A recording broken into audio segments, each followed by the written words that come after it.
While traveling through the Cleveland Metro Park's Euclid Creek Reservation, one can experience the beauty of nature and imposing shale cliffs. Some of these cliffs contain a type of sandstone called Euclid Bluestone. A plethora of quarries sprung up, including a fittingly named village called Bluestone. Eventually, an obscure short-line railroad began to transport this quarried rock to the Nickel Plate Road in Euclid, Ohio. Today, it is hard to imagine where exactly the Quarries town and Euclid Railroad once were. In this video, we'll explore the history and remnants of all three that are left today. Euclid and South Euclid, Ohio are inner-ring suburbs located about 10 miles east of downtown Cleveland. Running north through both cities is part of the 43-mile-long Euclid Creek watershed, which empties into Lake Erie. When bluestone was discovered along the creek near South Green Road and Monticello Boulevard, a handful of small stone quarries were established in 1840. However, these first quarries seldom worked and were eventually abandoned. In 1867, Duncan McFarlane, an Irish immigrant that settled in South Euclid, opened a quarry on the east bank of Euclid Creek near the previous abandoned quarries. McFarlane's sons James and Thomas opened another quarry on the west bank of the creek in 1871. News about the profitability of quarrying in Euclid Creek must have spread quickly, as that same year the Forest City Stone Company opened a quarry near the McFarlanes on the east bank of the creek. In 1875, the McFarlanes decided to sell their quarries to the Forest City Stone Company. In 1872, business partners Levi Malone, William McBride, and Robert Maxwell opened a quarry west of Euclid Creek along the east bank of 9 Mile Creek. This is today the location of Quarry Park North by South Belvoir and Monticello Boulevards. Malone's quarry was also successful as the ones by Euclid Creek. Bluestone received its name from the bluish-gray color it has. The process of quarrying bluestone was accomplished by using steam-powered saws and manual labor. Vertical cuts were first made in the desired section of stone, and then it was split apart horizontally. Quarrymen would then drill lines of holes and hammer wedges into the removed stone. Commercial quarrying of bluestone was used in the production of numerous products like foundation blocks, windowsills, and sidewalks. Around 1882, Levi Malone found himself in a predicament. The city of Chicago had awarded a contract to his company to supply stone to make sidewalks for the new Chicago Board of Trade building. Malone and his partners realized that transporting the stone by wagon to the New York, Chicago, and St. Louis Railroad, known as the Nickel Plate Road for short, was not feasible to meet the job's completion date in 1885. Then an idea hit them: what if they were to build a railroad to the Nickel Plate? And that's just what they did. A company called the Euclid Railroad was incorporated on October 11, 1883. Between 1883 and 1884, 1.451 miles of track was built partly by forces from the Malone and Company and the Nickel Plate Road. The line left the Nickel Plate main line in Euclid, where it then crossed Euclid Avenue into Green Creek Ravine near where Upper Valley Drive is. During construction, the laborers made a cut for the right-of-way on the west bank of the ravine. It used this ravine as a natural uphill rampway to reach the quarries in South Euclid. What's interesting about the Euclid Railroad is to know no locomotives or rolling stock. When a shipment needed to be picked up, a small fee was paid to the Nickel Plate and they'd send a locomotive with cars to fetch it. The quarries flourished because of the Euclid Railroad and employed hundreds of immigrants, mainly from European countries like Italy, Ireland, and Sweden. These quarrymen eventually established a small settlement called Bluestone near the 5 quarries and became a boomtown in the 1890s. It had a post office that opened in 1884, 2 stores and saloons, a church, and temperance hall. The tiny hamlet was located along a road that connected between the quarries. This road today is called Bluestone, which honors the ghost town. For over 30 years, the Euclid Railroad hauled this lucrative bluestone downhill to the Nickel Plate Road. To give you an idea of just how much bluestone was quarried, it was recorded in 1892 that Malone's quarries output a yearly production of 250,000 cubic feet of bluestone.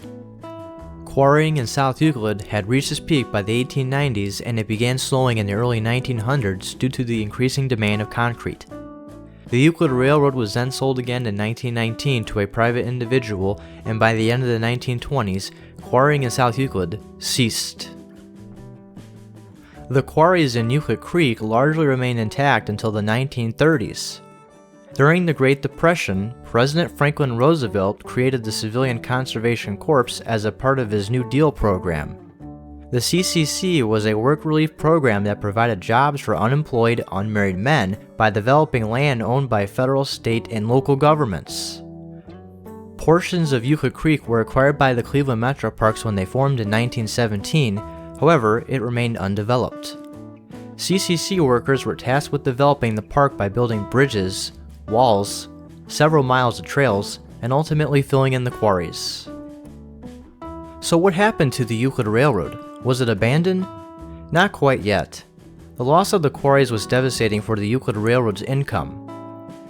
There were several industries northeast of Monticello Boulevard and South Green Road that helped supplement the loss of the quarries. However, the railroad never fully recovered financially. A major alteration of the Euclid Railroad's trackage occurred in September 1928. Its trackage west of Green Road was shifted to the east of it since the quarries along 9 Mile Creek were depleted and abandoned. Additionally, land surrounding the line after it crossed Green Road was recently annexed to the city of Cleveland Heights. A company called the Green Road Realty Association was planning to build housing subdivisions by this area of the railroad. Instead of building around the line, the Realty Association helped the Euclid Railroad pay for the relocation and removal of 2 grade crossings. This reduced the line's trackage by about 3,859 feet and as a result substantially cut back the Euclid Railroad's track maintenance costs. Not much is known about the railroad after 1929 as it was largely forgotten and fell into disrepair. That was the case until 1942 when Michael Fornaro and Lee Lehman purchased the railroad with the goal to breathe new life into it. The two partners formed the South Euclid Concrete Company in 1945 and sought out to make new connections with their surrounding industrial neighbors by their concrete plant on South Green Road.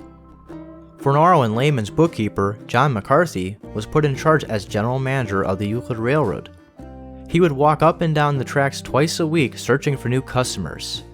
Their plan worked as by 1950, the Euclid Railroad served 18 customers at the Green Road Terminal and had 1.8 miles of track. The railroad carried numerous commodities like cement, lumber, cinders, peat moss, slag, salt, and coal. In 1962, the Euclid Railroad began losing money, and by 1966, the Norfolk and Western Railway, successor of the Nickel Plate Road, refused to move any more freight until a serious rehabilitation of the line could be made. Since the Euclid Railroad was consistently losing money, and estimated repairs would have cost $23,600, an application for abandonment was instead submitted to the Interstate Commerce Commission. The abandonment was granted on March 29, 1967.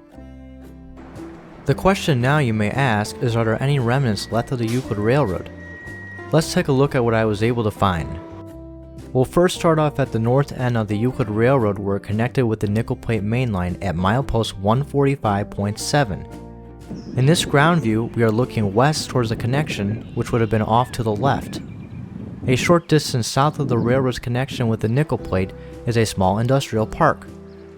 The Euclid Railroad's right-of-way ran south alongside these buildings on this grassy area towards Euclid Avenue.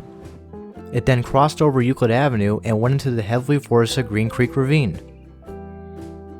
The city of Euclid owns some of the right-of-way through the ravine, and I was fortunate enough to get permission to walk it. While the tracks were ripped up in the 1970s, the land that was used for the right-of-way is still here, slowly being reclaimed by nature. You can see why only one locomotive pulling 2 to 3 freight cars traversed the line at a time. It was treacherous navigating through the ravine around mostly unbanked curves. There are multiple washouts and land eroding away today as a result. As I hiked along the right-of-way, I found numerous items from the railroad scattered almost everywhere, like rotting wooden ties, tie plates, spikes, and my favorite find, which was 2 pieces of rail lying in the creek. I was only able to walk about a mile of the right-of-way as the rest of the land towards South Euclid is privately owned. The next and unfortunately last accessible remnant of the Euclid Railroad is by Glen Ridge Road in South Euclid. This is where the line exited the woods and crossed Glen Ridge into their Green Road terminal that served several industries. The tracks on Glen Ridge Road were paved over, but a piece of rail sticking out of the pavement is still visible. For the most part, evidence of the Euclid Railroad is long gone. The city of Euclid has proposed to turn the right-of-way they own into a walking trail and park honoring the railroad and quarries. However, residents surrounding the land were not supportive of the idea, and so what's left of the Euclid Railroad remains in limbo as it becomes lost to time.